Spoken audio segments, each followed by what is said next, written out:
Então, boa tarde a todos presentes. Hoje nós iniciamos o ciclo de palestras sobre literatura afro-brasileira. Então, sejam todos bem-vindos a esse evento. É um evento idealizado pela professora doutora Elisalene Alves, que aqui está e que vai abrir esse momento com sua palestra, ok? Então, assim, nós teremos a palestra, em seguida, ao longo da palestra, os participantes poderão fazer a interação por meio do chat, fazendo suas perguntas, e após a fala da professora, aqueles que se sentirem à vontade poderão ligar o microfone, né, e fazer perguntas diretas para ela, ok? Então, hoje, nós temos a presença da professora doutora Elisalene Alves, com a palestra intitulada A Diáspora Africana na obra Um Defeito de Cor, de Ana Maria Gonçalves. Eu vou apresentar brevemente a professora e, em seguida, passo a palavra para ela. Então, a professora doutora Maria Elisalene Alves dos Santos é licenciada em Letras, Língua Portuguesa e Língua Inglesa e especialista em Língua Portuguesa pela Universidade Estadual Vale do Acaraú, UVA. É mestre em Literatura Brasileira pela Universidade Federal do Ceará, doutora em Linguística pela Universidade Federal da Paraíba, professora assistente H da Universidade Estadual Vale do Acaraú, onde coordenou o curso de Letras da UVA no ano de 2005 e no período de 2013 a 2014. Coordenou também o curso de especialização em Língua Portuguesa e Literatura da UVA no período de 2010 a 2017. Coordenou também o curso de Língua Portuguesa do Plano Nacional de Formação de Professores da Educação Básica, PAFO, no período de 2013 a 2017.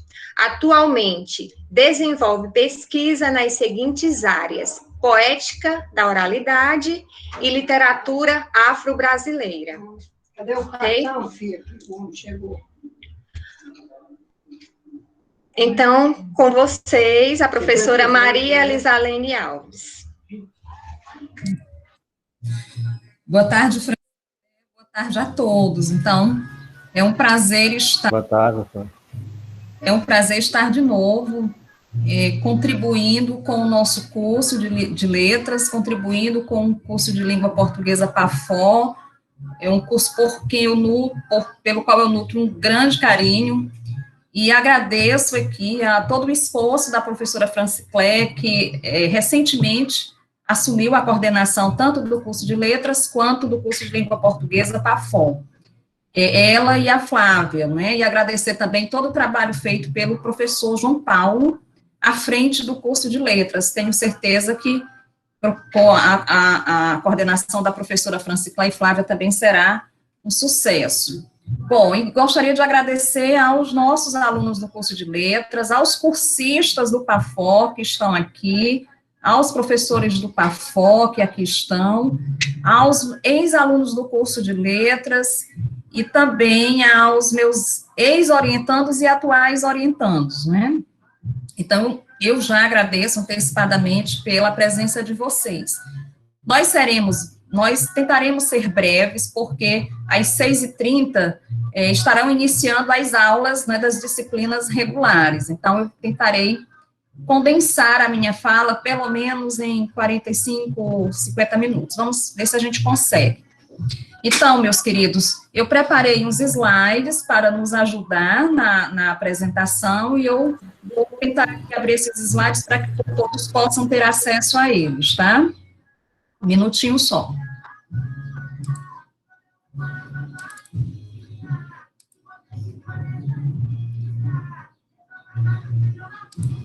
Pronto, eu gostaria de saber se vocês estão tendo acesso aos slides.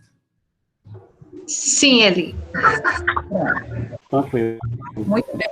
Então, a nossa fala, ela irá ser em torno da obra Um Defeito de Cor. É uma obra que eu tive conhecimento há pouco tempo, e, no entanto, uma obra que mexeu muito comigo, vocês vão entender por quê, e não há nenhum leitor, nenhuma pessoa que tenha lido essa obra e que, de alguma forma, essa obra não tenha feito proporcionado algum efeito, né, nesse leitor. Então, a obra O Defeito de Cor é uma obra forte, uma obra escrita pela Ana Maria Gonçalves, e dentre as várias temáticas que são possíveis de serem desenvolvidas e estudadas nessa obra, eu escolhi a diáspora africana. Bom, é comum as minhas apresentações, aos meus textos, para quem já conhece os meus textos e as minhas apresentações, eu sempre gosto de abrir a minha pesquisa com uma epígrafe. E vocês sabem que a epígrafe, ela é o resumo, ela traduz toda a pesquisa. E eu escolhi como epígrafe dessa apresentação um trecho de uma carta que foi escrita por Luiz Gama. Essa carta ela foi escrita pelo poeta, jornalista, advogado Luiz Gama, em 1882, a um amigo, Lúcio de Mendonça. Hoje ela já está disponível para o público, já faz parte de domínio público, vocês podem ter acesso a ela pela internet, é uma carta bem longa, e eu escolhi um fragmento dessa carta, e vocês vão entender o porquê de eu ter escolhido esse fragmento. Então, vamos lá.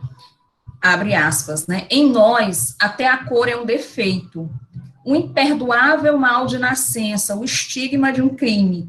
Mas nossos críticos se esquecem que essa cor é a origem da riqueza de milhares de ladrões que nos insultam, que essa cor convencional da escravidão, tão semelhante à da terra, abriga sob sua superfície escura vulcões onde arde o fogo sagrado da liberdade. Então, é um trecho de uma carta bem longa, escrita pelo Luiz Gama, e nessa carta ele conta um pouco da sua vida e da sua origem, e fala também, traça rápidas informações sobre a mãe dele. Então, Luiz Gama é um dos personagens que faz parte da obra O Defeito de Cor, que será analisada agora por mim. Então, vejam como essa epígrafe, esse trecho, esse registro de Luiz Gama, ele é forte. Então, vejam só, aqui eu destaco nessa epígrafe, nesse fragmento da carta, 3 pontos importantes que farão com que vocês entendam a obra Um Defeito de Cor. Então, olha só, em nós até a cor é um defeito, daqui a pouco eu falo dessa expressão. O imperdoável mal de nascença, o estigma de um crime. Então, esse primeiro ponto, ele é muito forte, porque o Luiz Gama, ele viveu na segunda metade, ele falece em 1882, ele viveu nessa segunda metade do século XIX, né? Nesse momento, o comércio de escravos, ele, entre aspas, já havia sido proibido, no entanto, ainda continua acontecendo o tráfico de escravos, né? E quando ele diz um imperdoável mal de nascença, um estigma de um crime, porque, infelizmente, nascer com a cor negra no Brasil, a pessoa que nasce com a cor negra, ela é estigmatizada. É como se a pessoa carrega um estigma de um crime, não é? Infelizmente, ainda hoje, os negros no Brasil ainda são vistos de forma estigmatizada. São os que mais sofrem preconceito, racismo, são os que menos ocupam cargos públicos, são os que mais são levados, né, à prisão, então, enfim.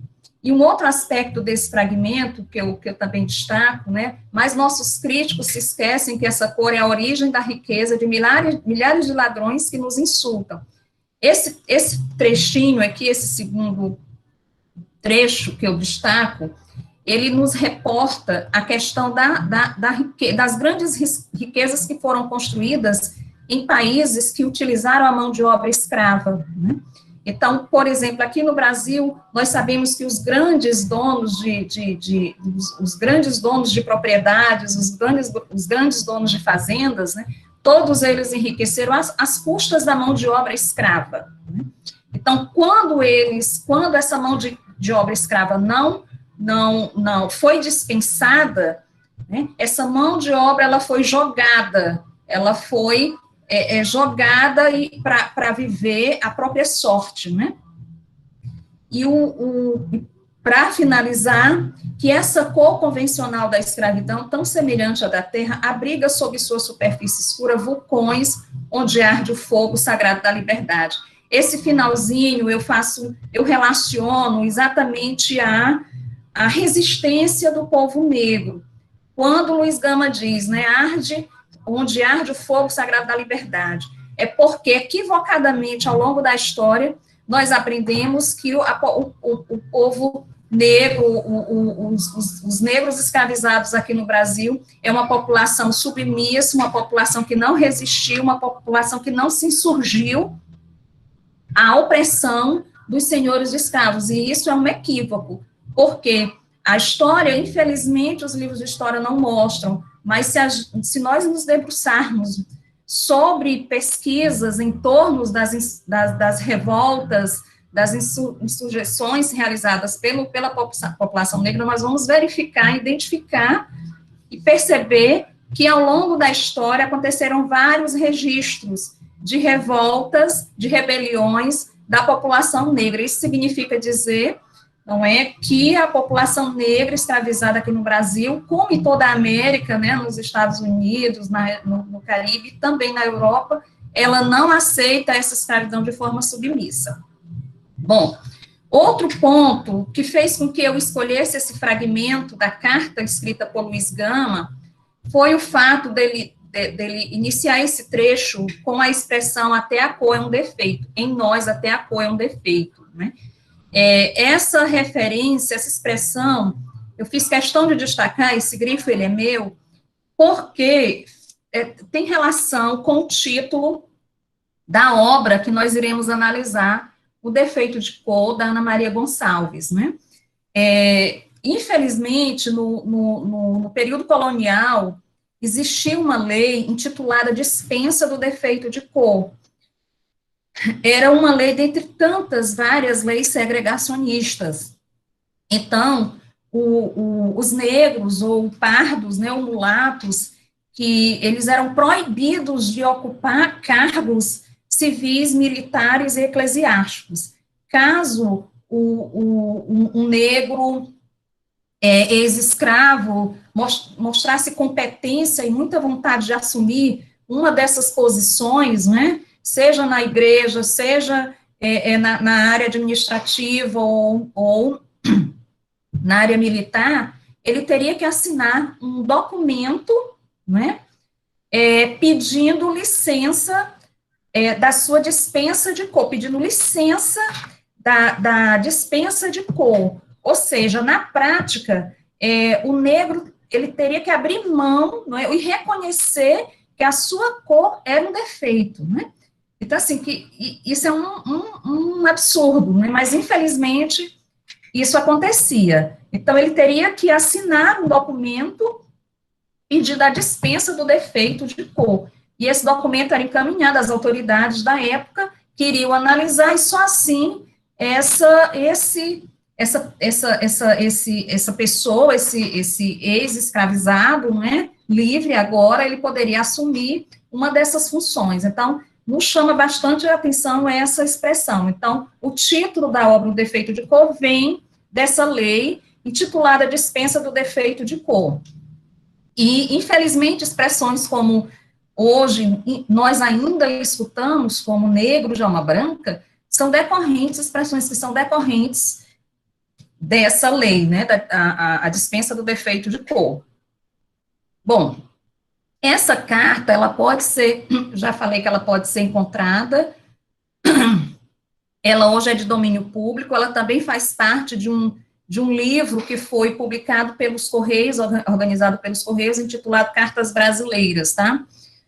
Bom, outro motivo que me levou a escolher esse fragmento como epígrafe dessa minha apresentação, né, foi escrita por Luiz Gama, que é um dos personagens da obra da Ana Maria Gonçalves, e Luiz Gama foi poeta, foi advogado, foi jornalista, ele viveu, infelizmente, ele viveu a condição de escravo, apesar de ter nascido livre, e quando ele, apesar de ter nascido livre, ele é vendido aos 10 anos pelo próprio pai como escravo. Quando ele consegue sair dessa condição de escravizado, né, ele assume uma grande importância na sociedade de São Paulo, né? E na condição de advogado, ele liberta, é uma dos seus objetivos, né? Ele tem uma trajetória aí marcada exatamente pela luta incansável pela libertação dos negros. Então, ele consegue, como advogado, advogar a favor de mais de 400 negros que, infelizmente, foram injustiçados, né, e por isso foram presos, né. Então, dessa forma, eu justifico o porquê da escolha desse fragmento. E essa carta escrita por Luiz Gama foi um dos documentos utilizados pela Ana Maria Gonçalves para ela escrever essa obra. Ela, além dessa carta, ela utiliza essa carta para construir a personagem Quendé, que seria, possivelmente, seria a mãe de Luiz Gama, né? A Quendé é a personagem principal. Possivelmente seria a mãe de Luiz Gama. Luiz Gama é um personagem real, né? A Quendé, ou Luísa Gama, a gente não sabe se de fato ela existiu e se de fato ela é a mãe de Luiz Gama, né? Além disso, a Ana Maria Gonçalves, ela também, para compor a personagem Quendé, além dessa carta, ela utiliza 2 poemas escritos por Luiz Gama, intitulados de Minha Mãe, e o outro poema é A Cativa. Esses poemas, quem tiver interesse depois, eles podem ser encontrados no portal intitulado Literafro, é o portal de literatura afro-brasileira da Faculdade de Letras da Universidade Federal de Minas Gerais. Nesse portal belíssimo, vocês podem encontrar vários textos de vários escritores que estão ali inseridos na literatura afro-brasileira. Bom. Tudo ok, Franco? Vou continuar, tá? Tudo ok, Eli. Bom, então, para nós darmos continuidade à apresentação, eu tracei aqui, eu pontuei aqui alguns conceitos de diáspora, né? Bom, então, de acordo com Elis Cachimot, no Dicionário de Relações Étnicas e Raciais, esse termo diáspora, ele vem do grego, né? É um termo que vem dos antigos termos gregos, dia e speiro, né? Dia, que significa através, por meio de, e speiro, que significa dispersão, disseminar ou dispersar. Segundo ainda o mesmo dicionário de relações étnicas e raciais, da Elis Cachimot, entretanto, né, ao longo da história, esse termo diáspora, ele vem sendo usado com diferentes conotações ao longo da história. E dentre essas conotações, né, ele é utilizado no sentido negativo, quando trata dos povos africanos e sua dispersão pelo mundo, né? Outra questão também que vale pontuar é que novas pesquisas sobre a diáspora, elas têm sido apresentadas no contexto dos estudos culturais, principalmente por 2 teóricos, que o francês Paul Giraud, que escreveu o livro O Atlântico Negro, eu acho que alguém deve conhecer essa obra, Modernidade e Dupla Consciência, e um outro teórico dos estudos culturais, que é mais conhecido por nós da área de letras, é o Stuart Hall. O Stuart Hall, ele é um autor mais estudado nas letras, né? Eu conheci Stuart Hall ainda no mestrado, na disciplina de o romance contemporâneo. Então, com a obra, na época, a identidade cultural na pós-modernidade, que é uma obra muito lida pelo pessoal da área de letras. Mas a obra que trata, do Stuart Hall, que trata sobre a diáspora, é a obra intitulada Da Diáspora, Identidades e Mediações Culturais, que é uma obra de 2003. Então, segundo o Stuart Hall, esse termo, diáspora, ele surge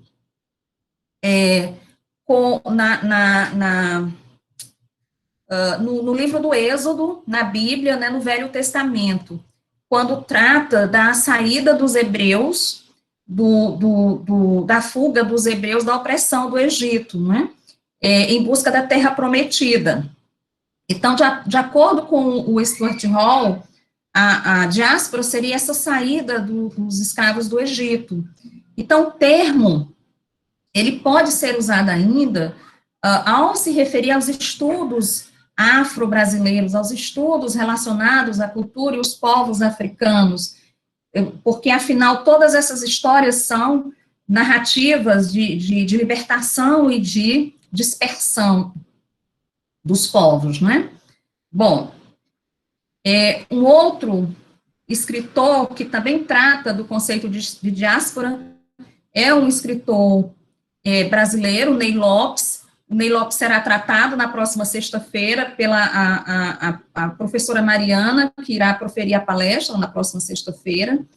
Ney Lopes, no livro A Enciclopédia Brasileira da Diáspora Africana, ele reafirma esses conceitos que eu já mencionei aqui, e ainda acrescenta, o termo diáspora, ele serve também para designar, por extensão de sentido, os descendentes de africanos nas Américas e na Europa, e o rico patrimônio cultural que construíram. Então, vale destacar nessa fala de Ney Lopes, né, a referência a todo o patrimônio cultural que foi construído pela população africana, que chega nas Américas, né, e que é levada para a Europa, né. Lembrando que de todos os países que receberam africanos escravizados, o Brasil, de todos esses países, foi o país que mais recebeu escravizados, né, vindo da África, né. Então, é uma situação que você fica, no mínimo, indignado com esses números. Quando a gente começa a pesquisar sobre esses números, né, é uma situação mesmo de causar indignação, né. Bom, ainda sobre o conceito de diáspora, nós registramos aqui uma citação da Cláudia Mortari, em Introdução aos Estudos Africanos e da Diáspora. Esse livro é de 2015. O que diz a Cláudia Mortari? Que a diáspora africana é o nome dado a um fenômeno histórico e social caracterizado pela imigração forçada de homens e mulheres do continente africano para outras regiões do mundo. Esse processo ele foi marcado pelo fluxo de pessoas e culturas através do Oceano Atlântico e pelo encontro e pelas trocas de diversas sociedades e culturas, seja nos navios negreiros ou nos novos contextos que os sujeitos escravizados encontraram fora da África, né? Então, aqui, o que a Cláudia Mortari, ela fala, né? Que a diáspora, ela caracteriza exatamente essa imigração forçada, né? De fato, esses homens, eles foram capturados, eles foram sequestrados, né? E trazido para a América, né? Levado também para a Europa. E o que a gente pode destacar nessa citação da Mortari? A referência desse fluxo de pessoas e culturas que acontecia pelo Oceano Atlântico. O Oceano Atlântico, ele vai ser marcado, né, ao longo do século, no caso aqui no Brasil, foram 350 anos, né, de escravidão, de comércio de escravos depois de tráfico de escravos. Mas no século XVIII, né, ao longo dos anos 1700, esse fluxo no Oceano Atlântico, ele é mais intenso. E aí esse fluxo ele não acontece só com mercadorias, né? Mas com pessoas, com culturas, com línguas, religiões, ideias, né? Então, lamentavelmente, não é, esses escravizados, né, eles são vistos como mercadorias, como persas, né? Mas, no entanto, ao serem transportados, sendo retirados da África e vindo para a América, eles trazem consigo, né, toda uma cultura, uma religião, língua, quer dizer, não são mercadorias, né, são seres humanos, não é? Bom, posso prosseguir, Fran? Pode, Eli. Muito bem. Então, feitas essas observações sobre o conceito de diáspora, nós adentraremos nesse momento na análise da obra O Defeito de Cor, de Ana Maria Gonçalves. Bom, essa obra, ela é um calhamaço, como vocês estão vendo, é uma obra, incluindo a bibliografia, composta por 952 páginas, né? Então, ela foi publicada em 2006. Hoje, nós estamos em 14 anos após a publicação. A obra, ela se encontra, essa minha edição é agora de 2020, se encontra na 24ª edição. Isso significa dizer que, falando em termos brasileiros, que é conhecido como um país de poucos leitores, trazendo para essa realidade aqui no Brasil, é um fenômeno de vendagem, uma obra que foi publicada em 2006 e chega no ano de 2020 a sua 24ª edição. E não é uma obra curta, é uma obra composta por 952 páginas. Né? Então, isso já chama atenção. E publicada por uma grande editora, que é a Record. Né? Bom, então essa obra ela foi publicada em 2006. No ano seguinte, ela ganha o prêmio Casa delas Américas, na categoria romance brasileiro, né? Então, é uma obra que é resultado de uma pesquisa extensa da autora. A obra ela demorou 5 anos para ficar pronta. Os 2 primeiros anos ela utilizou apenas para realizar pesquisas históricas. Ela pesquisou livros de história e ela pesquisou documentos, cartas da época, não é? Jornais com os classificados, vendendo e comprando, com anúncios de venda e compra de escravos, né? Então, foram 2 anos de pesquisa.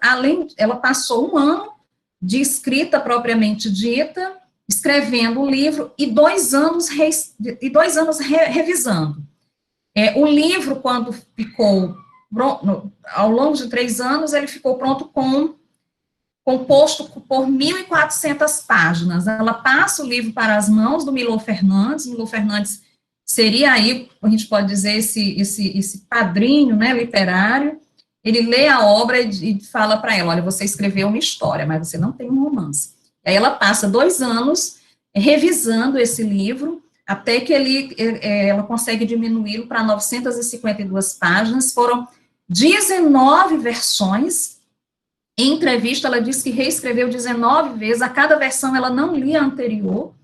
Quando ela chegou na 13ª versão, o livro ainda era escrito em terceira pessoa, não sei se entre os presentes alguém leu, e a partir da 13ª versão, ela opta por utilizar a primeira pessoa do discurso. Realmente faz toda a diferença, né?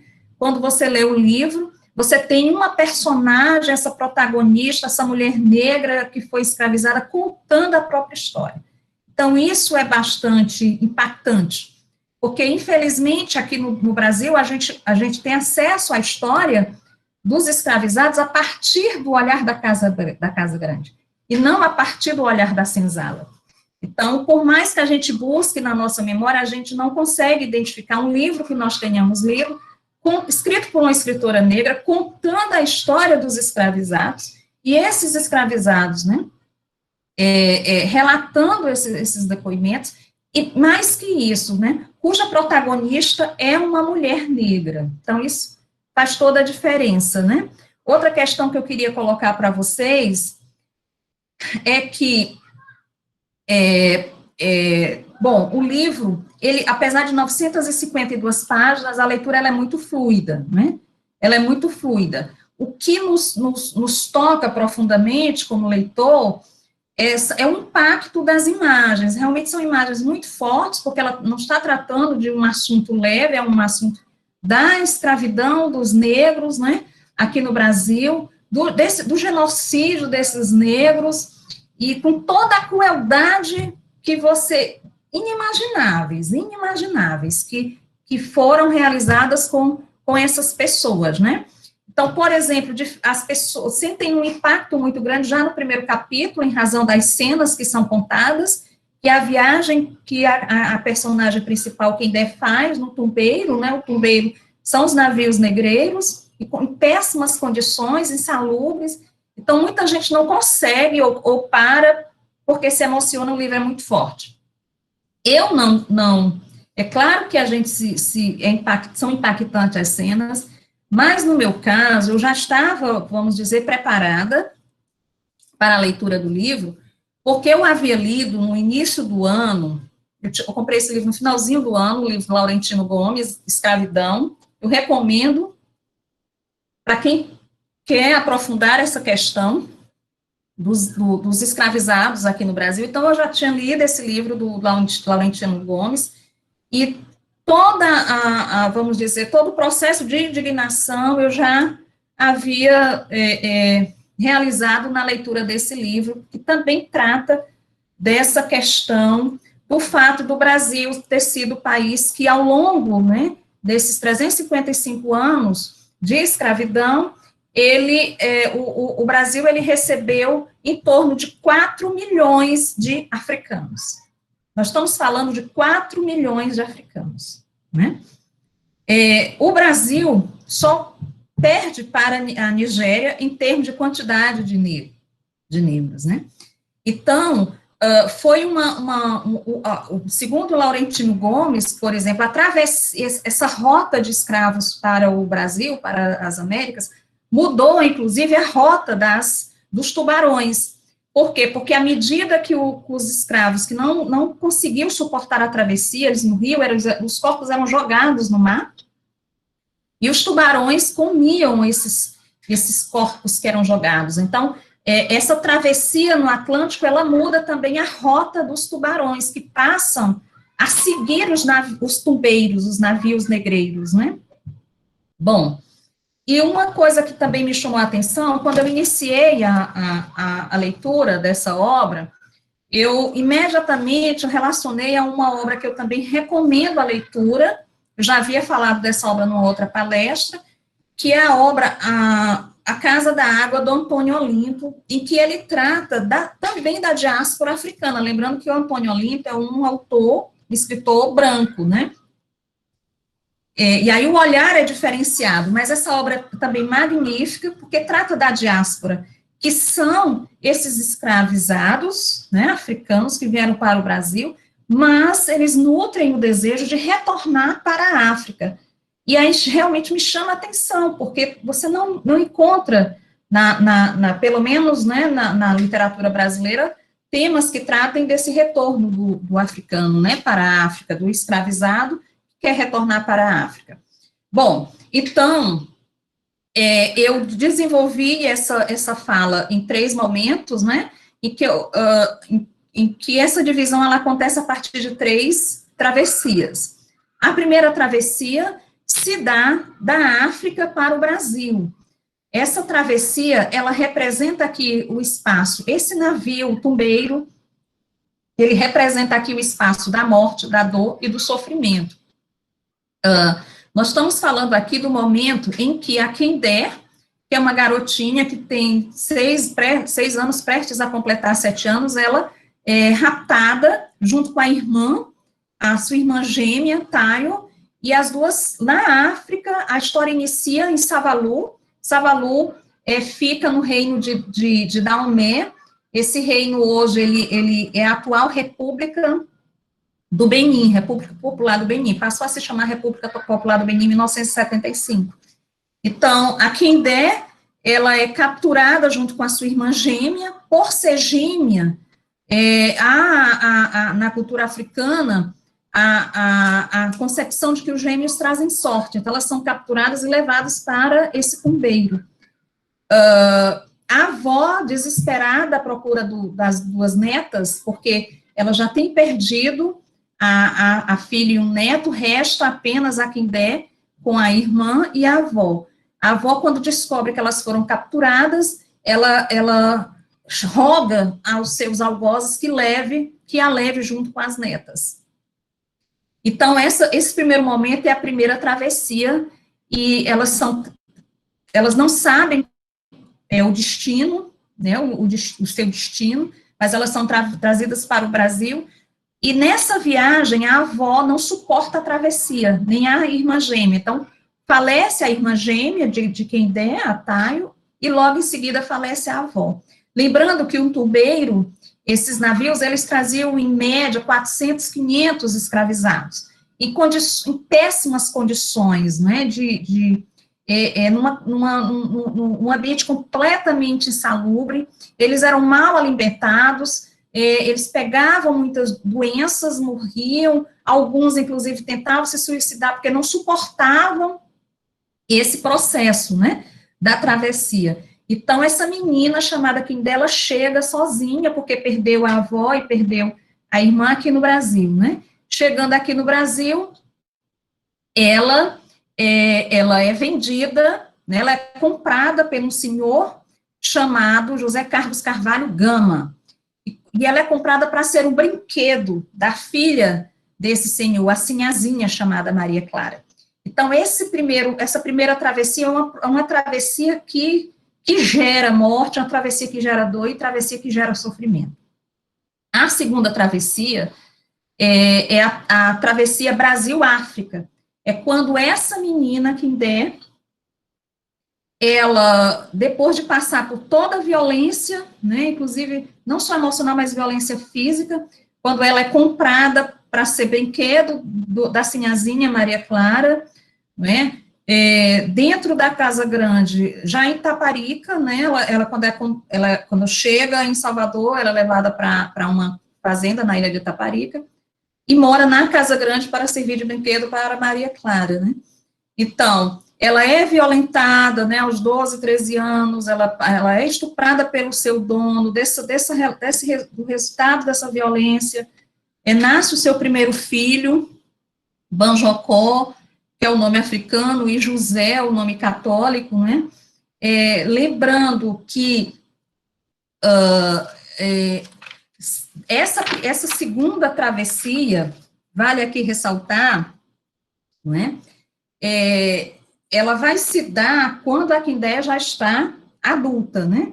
Então, ainda na ilha de Taparica, que ela sofre essa violência, tem o primeiro filho, o seu dono vem a falecer e ela fica com a Sinhar, que seria aí a sua dona, né?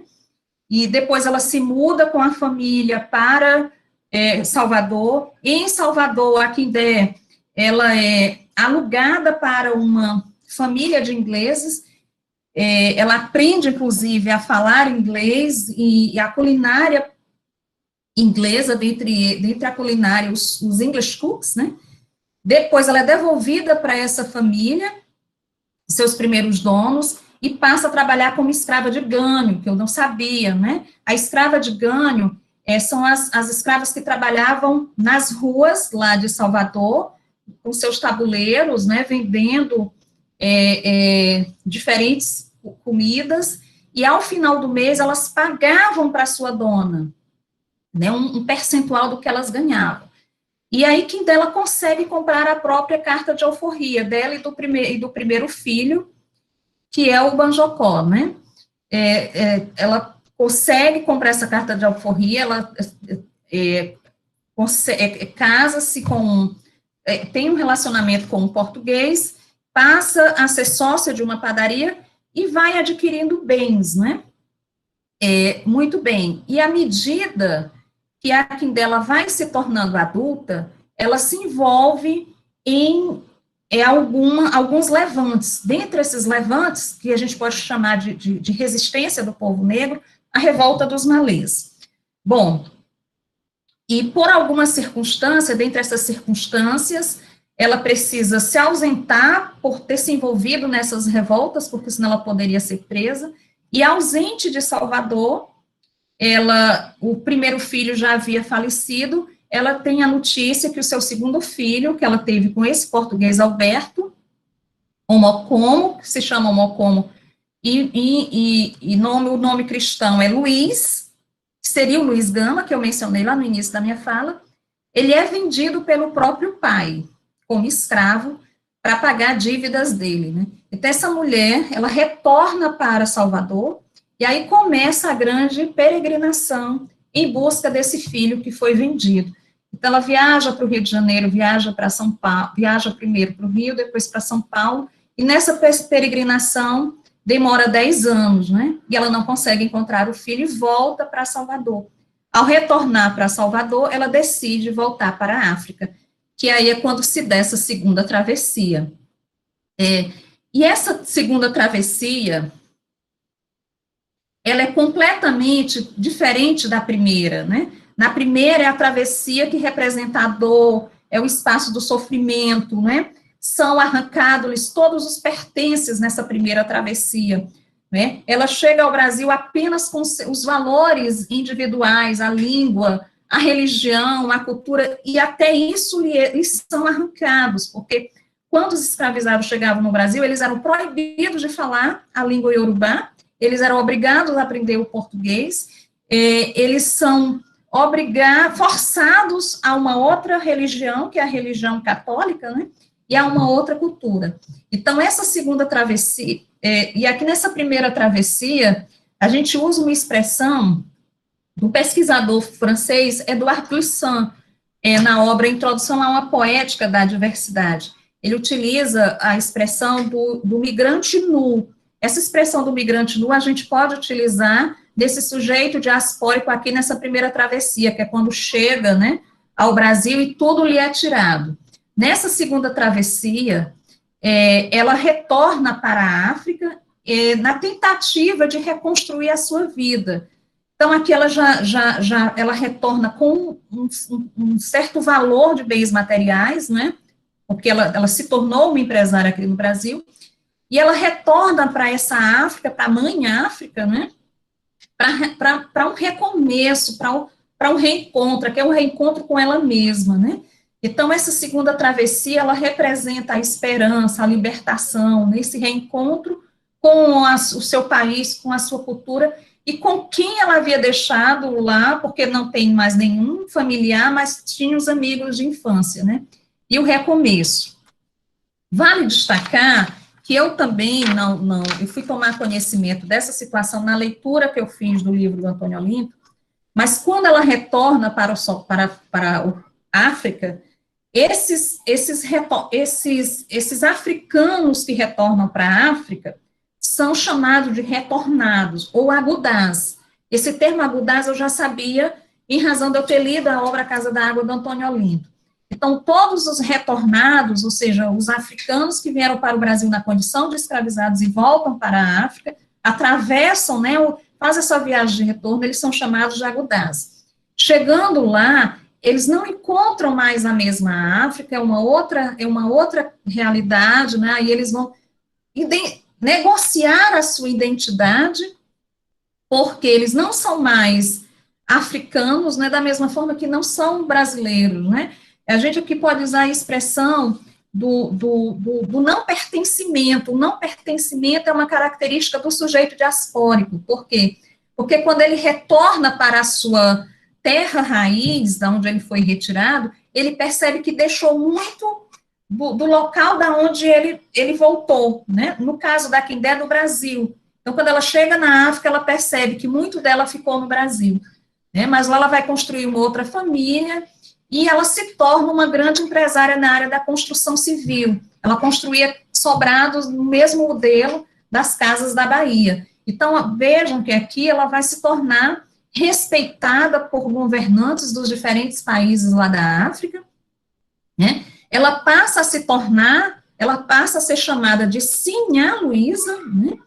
De Sinhá Luísa, e adota os hábitos que ela adquiriu aqui no Brasil. E aí é interessante, aqui seria uma outra pesquisa a se fazer, né? Essa posição dos retornados, que quando eles chegam na África, eles chegam com esse status de brasileiros. Eles passam a ser chamados pelos os nativos de brasileiros. E eles já não mais cultivam a cultura da África, porque é muito interessante essa questão, que merece um estudo à parte, né? Bom, a terceira travessia é quando, já, né, no finalzinho do livro, ela encontra as cartas dando notícias do filho perdido do Luiz Gama, né? Cartas que lhe foram enviadas 4, 5 anos atrás, que ela não teve acesso, e quando ela se depara com essas cartas, ela já está com 80, em média 80 anos, cega, e ela decide voltar ao Brasil para reencontrar esse filho.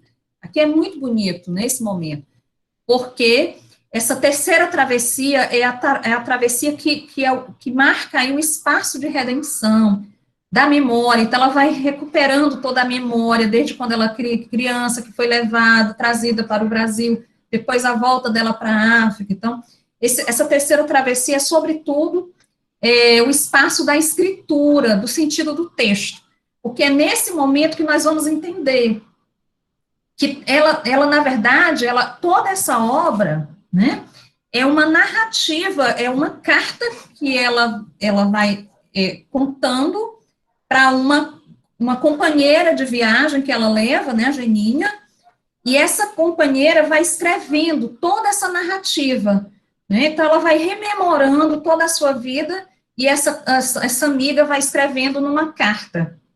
Aí é quando o leitor se depara, né, porque, de fato, no 6º capítulo, quem leu deve concordar comigo, nós sentimos um impacto muito grande na narrativa, porque até então, a gente pensa que a narrativa está sendo contada para nós, leitores. E a partir do nascimento do segundo filho, Omotunde, ela passa a se dirigir a você.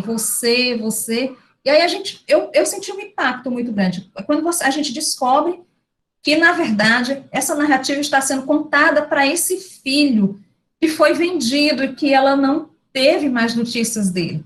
Então, a viagem de volta para o Brasil, ela já com 80 anos, cega, e que ela, escrevendo, né, essa amiga escreve esse relato, é a esperança de que, se ela não conseguir chegar viva no Brasil, pelo menos ela tem deixado esses escritos para o filho.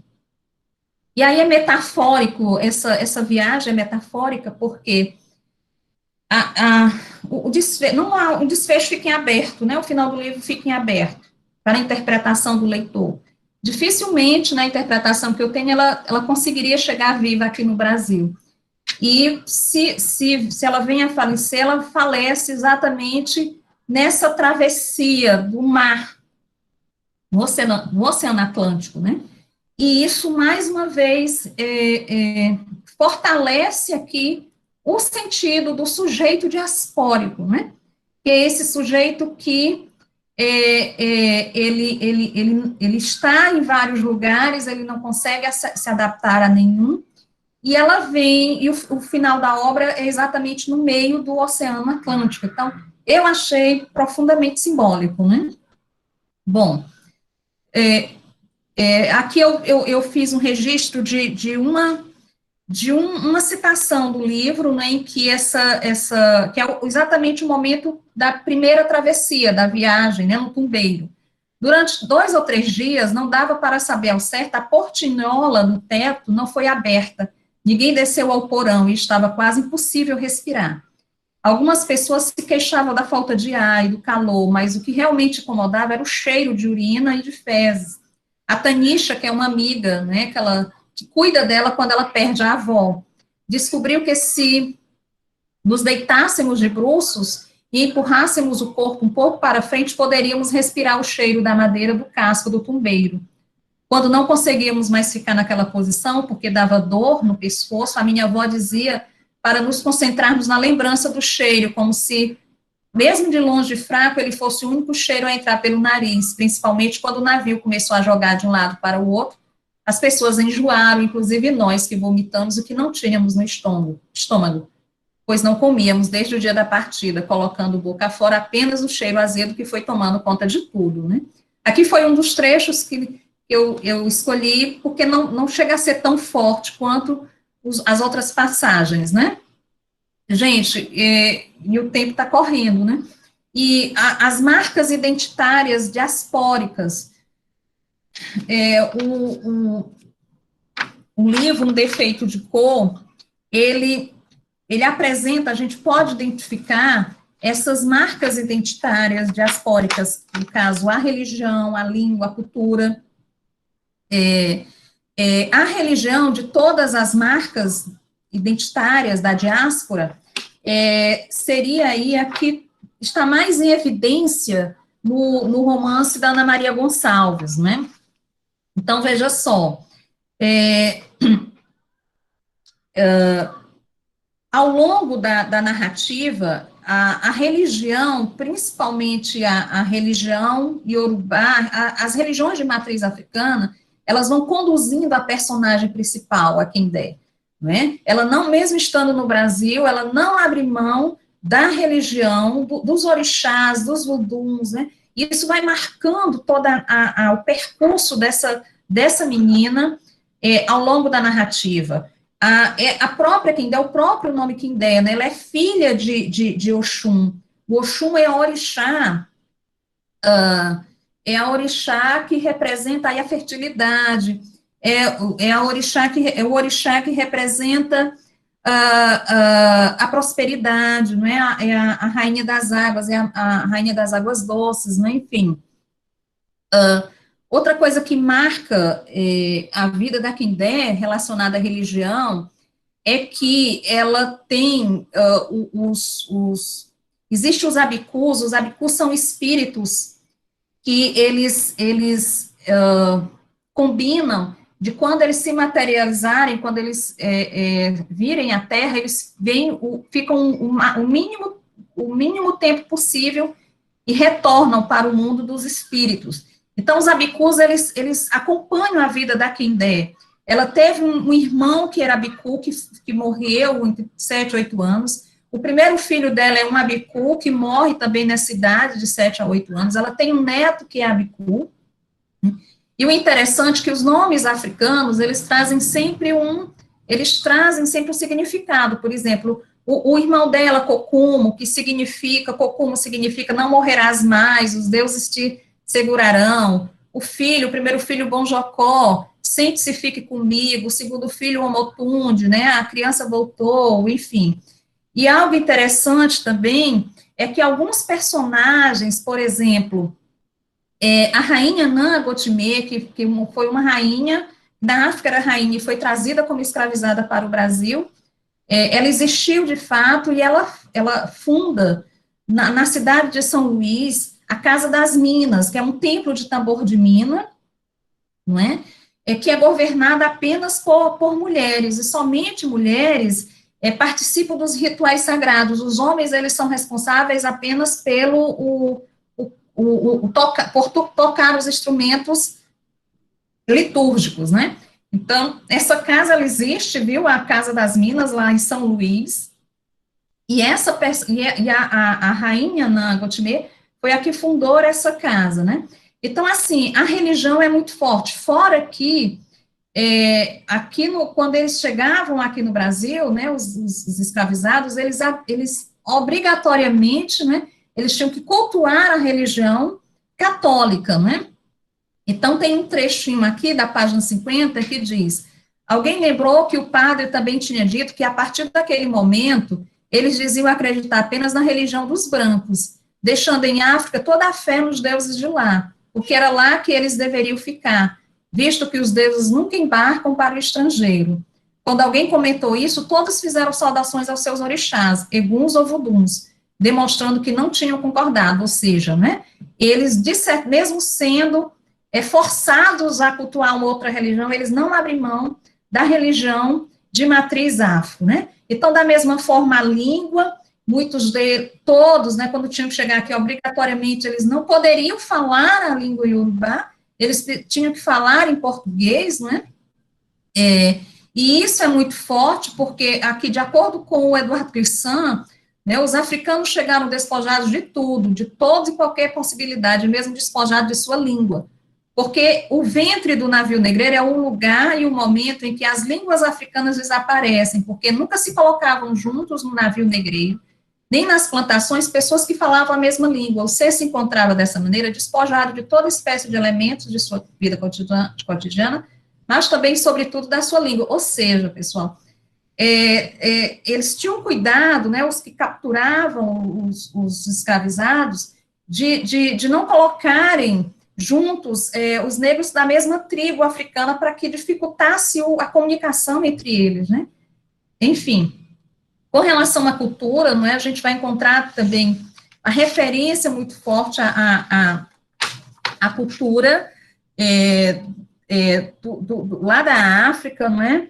E aí a referência ao canto, à dança, as narrativas orais africanas, os provérbios, cada início de capítulo, cada capítulo é iniciado com um provérbio africano.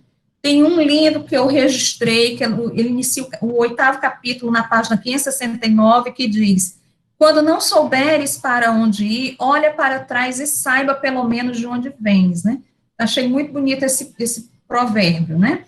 E, para finalizar, que a diáspora que gera movimentos de resistência. A Ana Maria Gonçalves, ela, o que marca também muito forte, a marca muito forte dessa obra, é porque ela teve o cuidado de escrever a obra construindo esses escravizados não como sujeitos submissos, não como apenas objetos, como mercadorias, mas que são pessoas que lutam pela liberdade, são pessoas que insurgem, não é? Eles sentem a necessidade de insurgir, que é o caso da Kindé, que insurge ainda criança, e que tem essa tomada de consciência que ela precisa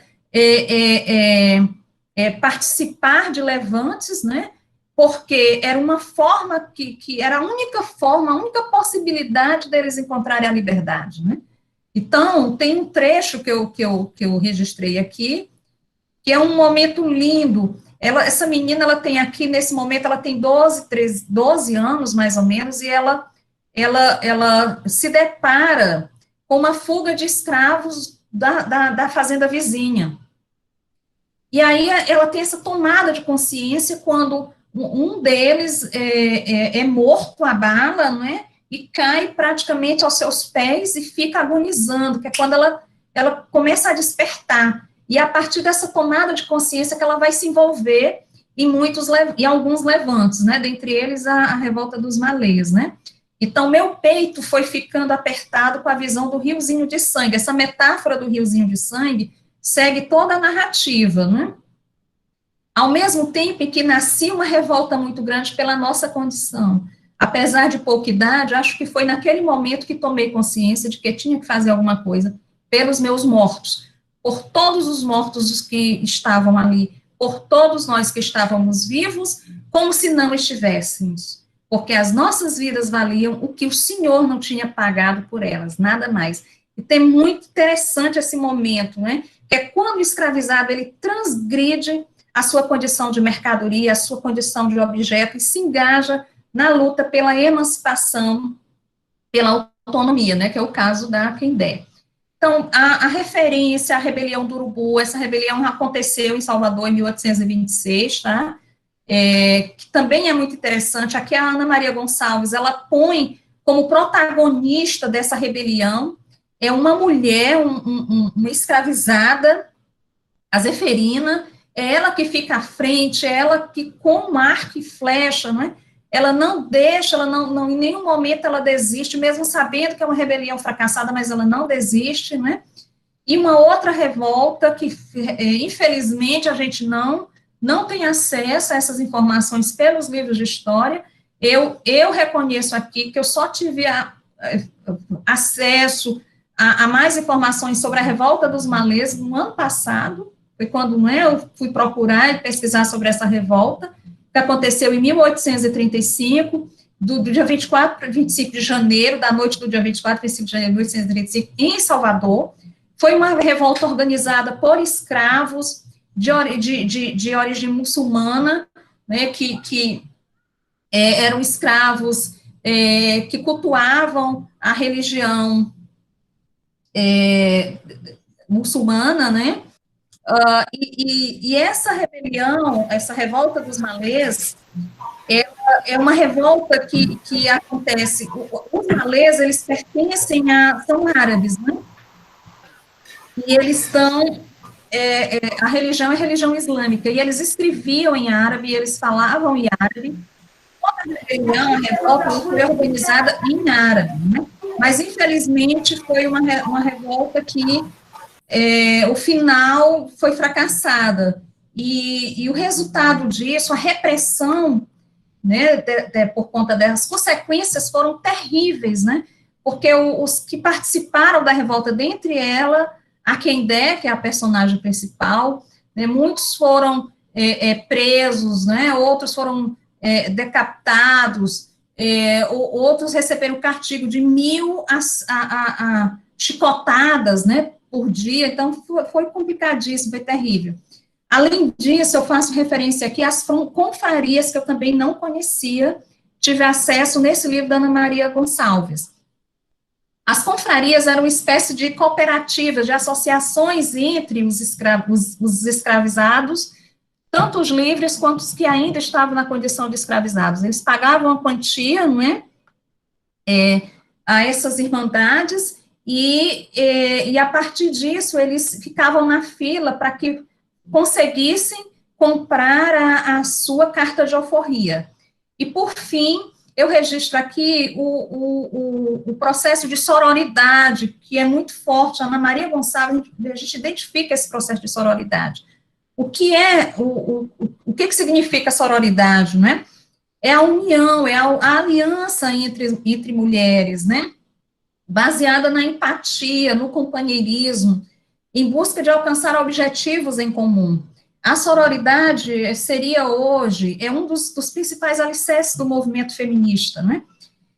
E, pois sem essa ideia de irmandade, né, já que sororidade vem da palavra soro, que significa irmã, sem essa ideia de irmandade ficaria difícil, né, do movimento conseguir concretizar as suas pautas, as suas reivindicações. E esse processo de sororidade é muito forte na obra, porque as mulheres, elas se ajudam, as mulheres, elas cuidam umas das outras, né, assim acontece com Quidé, quando ainda menina, sozinha no navio, ela teve as pessoas que cuidaram dela, depois isso vai acontecer aqui no Brasil, né, com a Esmínia, que é essa escrava, quando ela chega na Casa Grande, que cuida da Quendé, e já adulta, a Quendé cuida da Esméria, então, e esse movimento de sororidade é muito forte entre as escritoras negras aqui no Brasil, dentre elas Ana Maria Gonçalves. Ana Maria Gonçalves, ela tem um lema, quando uma subir, vai puxando a outra, e de fato, nas entrevistas da Ana Maria Gonçalves, ela sempre cita outras colegas escritoras, como Conceição Evaristo, e por aí vai, né? Bom, não vai dar tempo eu ler as citações, então, enquanto considerações finais, né? Um defeito de cor, por fim, um defeito de cor, a superação do cativeiro em seus diversos aspectos marca o sujeito diaspórico, cujos vínculos familiares e afetivos se desfazem nas ondas do Atlântico Negro para serem refeitos a seguir. Aqui eu tenho as referências, eu tive o cuidado de colocar pinturas, né, esse aqui do Rugendas, de 1835, Negros no Porão de Navio. Então, aqui é só uma pequena demonstração, viu, gente? Uma pequena demonstração, porque a situação era muito pior do que essa imagem, do que essa gravura. Vocês imaginam, em média, 400, 500, né, pessoas no porão de um navio, em situação, vivendo condições, assim, terríveis, cruéis, né? Aqui é uma gravura, né, um negociante de escravos africanos caminha para a costa, onde serão vendidos, né? Era dessa forma que eles eram capturados. E tem mais, antes de serem levados para os tombeiros, eles ficavam em barracões, aguardando semanas, até ter um número suficiente, eles eram estocados, ter um número suficiente de escravizados para poderem ser levados para o navio negreiro, tá? Então, eles passavam semanas antes de serem levados para o navio negreiro. Aqui é uma pintura muito conhecida do Debré, né, Jean-Baptiste Debré, escravidão, o negro sendo, né, castigado, né, em plena centro, né, da cidade, eram chamados pelourinhos, né, onde eles eram vendidos, onde eles eram castigados, né. E aqui, Feitores castigando negros também de Debré, é uma pintura, e aí você vê as condições, né, em que esses escravizados ficavam. Bom, então, é isso, eu agradeço que vocês ainda estão aqui na sala, peço desculpas por ter me alongado, mas eu não falei um terço do que eu preparei para falar para vocês, e fico agora à disposição, tá, de todos vocês, fico à disposição. Parabéns, professora Isalene, boa noite. Tá. Oi, Vicente. Vamos começar, né, com as perguntas. Sintam-se à vontade, usem o microfone, o chat. A professora Isalene está aqui para responder agora as indagações. Obrigada. Pronto. Desculpa por ter apressado, eu fiquei preocupado desde a questão do horário mesmo. Mas agradecer a palestra muito boa da professora Isalene, é uma satisfação. E lembrar um pouco assim, professora Isalene, a sua fala e bem como as fotos, né, destas pinturas, reportei-me ao livro Navio Negreiros, né, de nosso escritor brasileiro, e muito provavelmente teria em relação a nós, hoje, até mais conhecimento das agruras, porque os nossos antecessores passaram, né? Ele foi bem mais próximo, bem mais conviva daquele pessoal na Bahia. De fato, foi uma desumanidade, né? Segundo consta lá naquele livro, Navio Negreiros, são atrocidades que o negro era tratado que um bicho, não é verdade? Era uma coisa de louco. Então, tudo que a senhora falou aí é algo que a gente tem que repensar muito em relação a como o ser humano trata o ser humano, né? Por conta da pele, a cor, aliás, apenas a cor da pele, e como nós, desde o passado, esse destrato para com o nosso semelhante, né? Feita a imagem e semelhança de Deus. E bem interessante a palestra, porque a gente precisa repensar essa questão. Será que estamos ainda hoje sendo tais quais os nossos antecessores, eu não diria colonizadores, mas exploradores europeus, que, de certo modo, trouxeram coisas interessantes para nós, mas o que é pior também trouxeram, que foi a escravatura. Parabéns à professora Isalene, aprendi muito, e muito interessante. A literatura africana, ela me chama a atenção, professora, e só permita-me só encerrar. Quando a senhora falou sobre a questão dos malês, por coincidência, estive olhando um livro agora de história, nosso aqui do ensino médio, e vai tratar bem em relação a isso aí, a questão dos malês. Eram um dos únicos povos aqui trazidos, de uma especial também da Nigéria, que sabiam ler, né? Então, por isso que eles serviram também de inspiração para outros casos de negros e revoltosos que puderam ter essa condição de tentar sua emancipação. Vamos ter a questão da revolta dos quilombos, né? Mas muito mais baseados na questão desses negros que sabiam ler, os árabes, seguidores da doutrina de Maomé. Ok. Boa noite, gente. Desculpe ter falado muito. Obrigado, professora. Obrigada, professor Vicente, por sua participação. Muito obrigada. Realmente, professor, de fato, não é são chamados de muçulmins, né? São os escravos cultos, né? Eles sabiam ler e escrever, e eram os escravos que custavam mais caro, exatamente porque eles sabiam ler e escrever. Então, eles eram comprados para servirem de professores para as filhas das sinhás, para trabalharem na contabilidade, né, no comércio, enfim, eles tinham um valor bem mais alto, exatamente por essa condição deles saberem ler e escrever. por isso no caso da rebelião dos malês, foi uma rebelião muito bem pensada, muito bem elaborada, foram anos, né, de planejamento, e que, infelizmente, essa rebelião só foi descoberta por conta de um dos participantes que delatou, né, se não teria acontecido, teria sido um sucesso, porque tudo foi, né, na língua dos malês, em árabe, então dificilmente alguém descobriria, né. Para comunicar que da próxima semana a Biblioteca da UVA já está funcionando, e aí eu estou doando esse livro junto com alguns outros, está lacrado esse aqui, que eu vou doar para... Inicialmente eu tinha pensado em fazer um sorteio para os meus alunos, mas aí eu pensei, não vou doar para a Biblioteca da UVA, porque aí muitos alunos terão acesso, né, a essa obra. Lembrando, gente, que assim, dificilmente você lê essa obra e não é um outro exemplar para dar de presente, e realmente isso acontece. Porque é a vontade, professor Vicente, que a gente tem que todo brasileiro deveria ler essa obra, né? Porque é uma obra que conta a nossa história, que conta a história dos nossos antepassados, que conta a história da formação do nosso país, né? Você citou o Darcy Ribeiro, respeito pelo Darcy, aqui na minha biblioteca, né, mais alguns desses, respeito pelo Darcy, mas alguns, por exemplo, desses pesquisadores, né, da primeira metade do século XX para a segunda metade, dentre eles o Gilberto Freire, hoje eles estão sendo totalmente revisados, né, não se admite mais, por exemplo, a teoria do Gilberto Freire como a democracia racial. Não existiu democracia racial no Brasil, isso é uma falácia, é um mito, de que os negros conviviam muito bem com os brancos na Casa Grande. Isso é uma falácia, isso é um mito, para que a gente não tenha consciência da nossa negritude, da nossa história.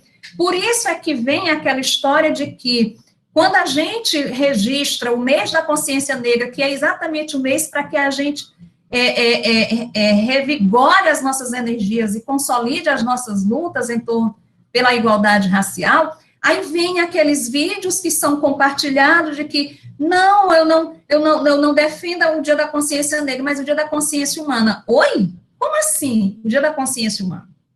Né? Tem que existir, sim, o Dia da Consciência Negra, que é uma forma da gente pensar e refletir de como ainda hoje, nós somos tratados aqui no Brasil, né? E nos últimos anos, essa situação de desigualdade racial, né, do racismo, só veio à tona de forma muito forte.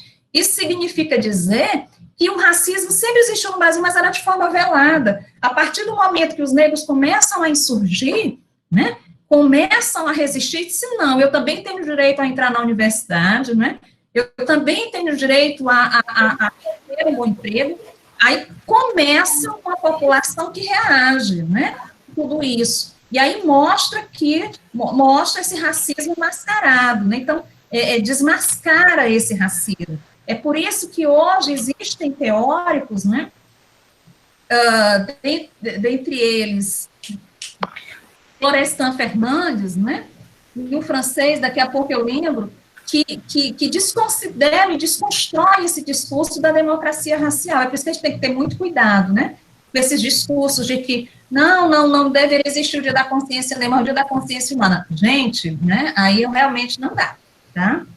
Obrigada, viu, Vicente? Um prazer estar com a senhora e com esse pessoal. Só lembrando, eu estou falando até demais, a questão do Holocausto que aconteceu na Segunda Guerra Mundial, quase 7 milhões de judeus que foram assassinados, o mesmo, ou eu não diria talvez em proporções iguais ou equiparativas, aconteceu com o negro, né? Ao longo da história.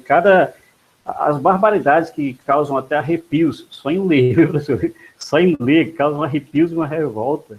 Saber como é que os nossos queridos europeus do passado, que se diziam cristãos, aliás, faziam com gente, com seres humanos, né? Com seres humanos, em detalhe. As piores atrocidades que a senhora não teve, acredito que coragem, no bom sentido, de citar, né? As coisas que aconteciam nos porões. nas caladas dos porões, loucuras que só em pensar causa-nos arrepios. Mais uma vez, desculpa ter interrompido, mas é porque é uma coisa que instiga, né? Esse comentário é invocado. Valeu, você.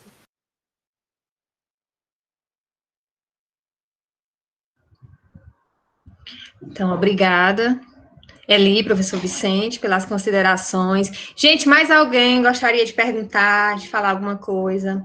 Não esqueçam de assinar a frequência, de se inscrever no evento. Para certificação, vocês devem se inscrever no site Eventos UVA, no link Círculo, como é que tá? Lá é Círculo mesmo, né? Não. Eli agora deu um branco. Ciclo de palestras sobre literatura afro-brasileira. Tá, gente? Não esqueçam de se inscrever lá. Então, vamos ver aqui o chat, se tem alguma pergunta, comentários. Muita gente te parabenizando, Eli, pela palestra. Parabéns, professora. Excelente palestra. Né? Apresentação maravilhosa. Então, muitas... Só elogios, viu, Eli, até agora aqui?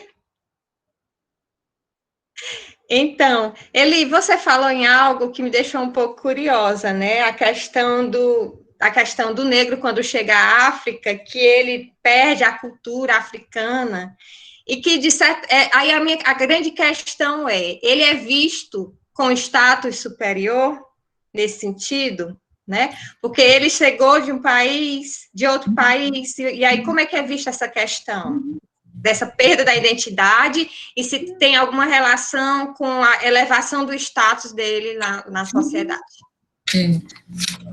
Muito, muito interessante, Fran, você pontuar. Gente, essa minha palestra, ela precisaria ser, na verdade, desenvolvida em pelo menos umas 3, 4 falas, porque é muito interessante essa questão dos retornados, ou os agudás.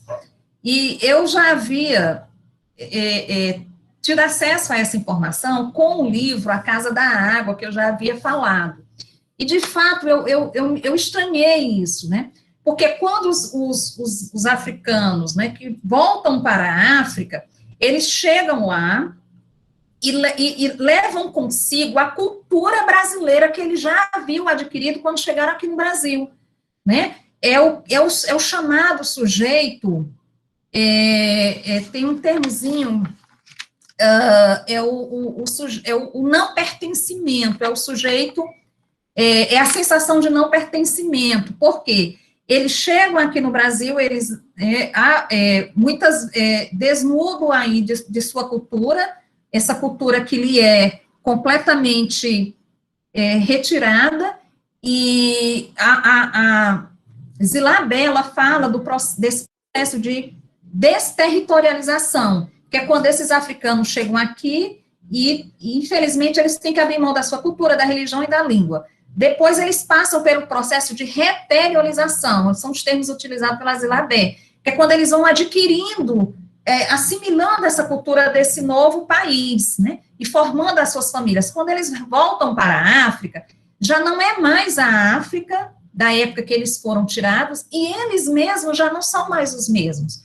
Por quê? Porque eles levam consigo a cultura desse país de onde ele saiu, no caso da Quindé, o Brasil, né? E chegando lá, eles passam a adotar hábitos dos brasileiros, Fran. É muito interessante isso. E a Ana Maria Gonçalves, ela não limita essas informações, ela põe mesmo essas informações. Por exemplo, no caso da Quindé, né, ela não come mais com a mão, e ela rejeita esse hábito, né? Ela rejeita as moradias dos nativos, então ela passa a construir casas nos modelos da Bahia, e essas casas, esses sobrados, fazem muito sucesso lá, e é por isso que ela vai enriquecer nessa área da construção civil, não é? Além disso, que é muito interessante, Fran, eles passam a cultuar, por exemplo, festas religiosas que eram realizadas aqui no Brasil, o reisado, né, o Dia de Reis, é uma festa que é realizada por esses esses retornados, por exemplo, a festa do Senhor do Bonfim, eles passam a realizar lá, e o interessante é que mesmo eles sendo africanos, quando eles chegam na África, quando eles retornam da África, vindo do Brasil, eles são chamados de brasileiros, né, são os brasileiros, e eles lá assumem essa condição de status, mas é muito interessante para a gente refletir sobre isso, né, e eu já tinha tido acesso a essa informação num outro livro, e de fato isso aconteceu, né, é tanto que quando esses africanos voltam para a África, né, eles voltam sabendo trabalhar na construção civil, eles são marceneiros, eles trabalham na marcenaria, né,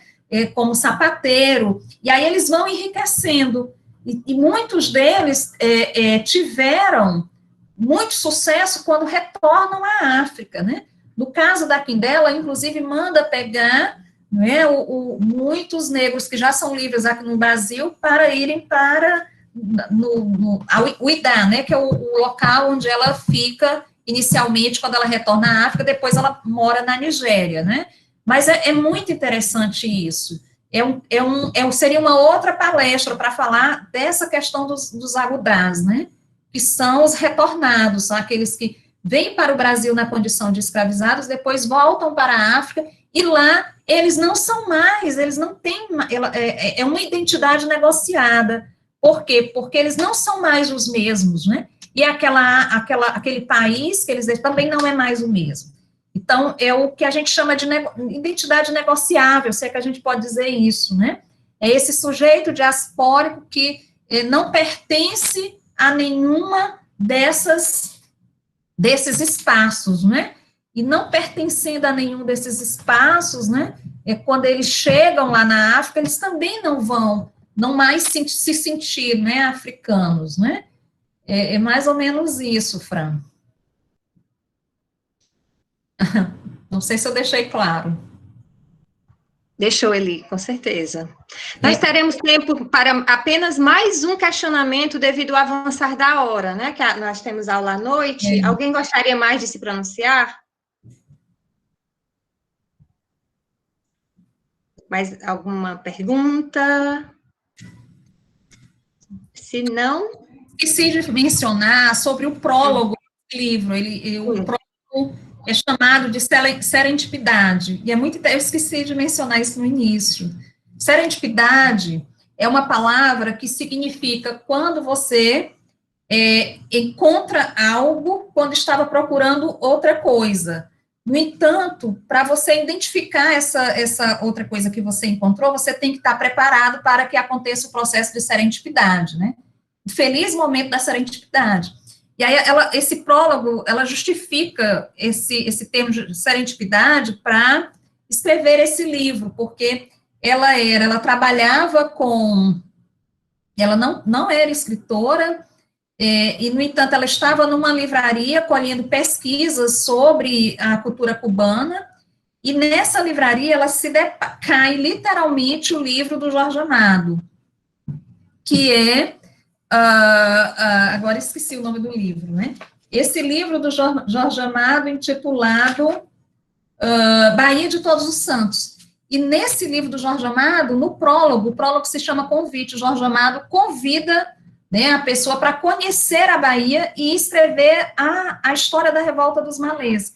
E quando ela diz, gente, ele está escrevendo para mim, é a mim que ele está chamando, né? E aí é a partir dessa leitura, desse convite, né, do Jorge Amado, no prólogo do livro dele, Bahia de Todos os Santos, que ela decide ir para a Bahia, e lá, não é, ela faz toda a pesquisa para escrever esse livro, Defeito de Cor.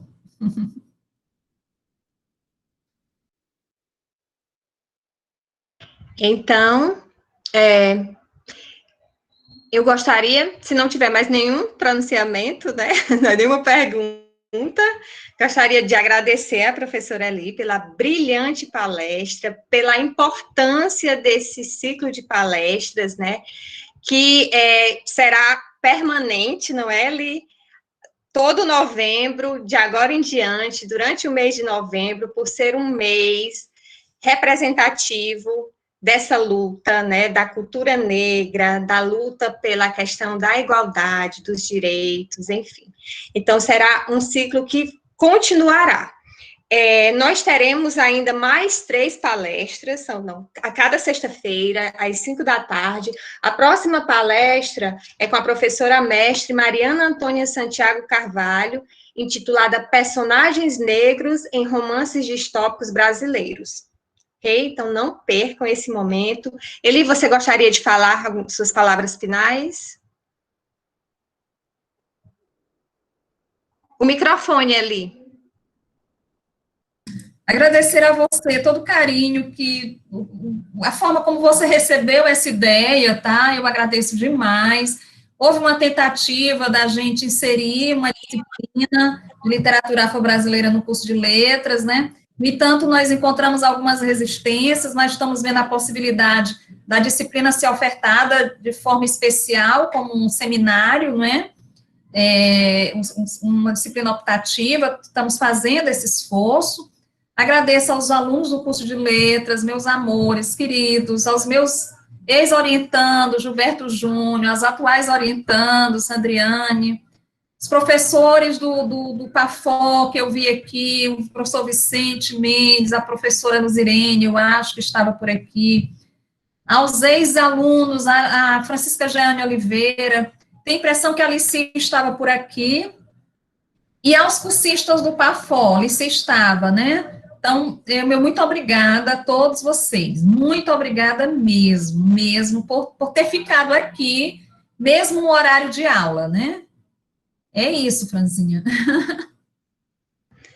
Então é isso, gente. A gente se despede. Essa foi a nossa primeira live. Espalhem a notícia de que esse ciclo está ocorrendo, né? Às sextas, 17 horas. Nós teremos ainda mais 3 encontros. Muito obrigada pela presença de todos vocês e tenham um excelente final de semana. Boa noite. Boa noite a todos. Felicidade. Boa noite. Obrigada mais uma vez. Fran, a gente fica aqui nós duas, pode ser? Tá, vou encerrar aqui a gravação. Tá.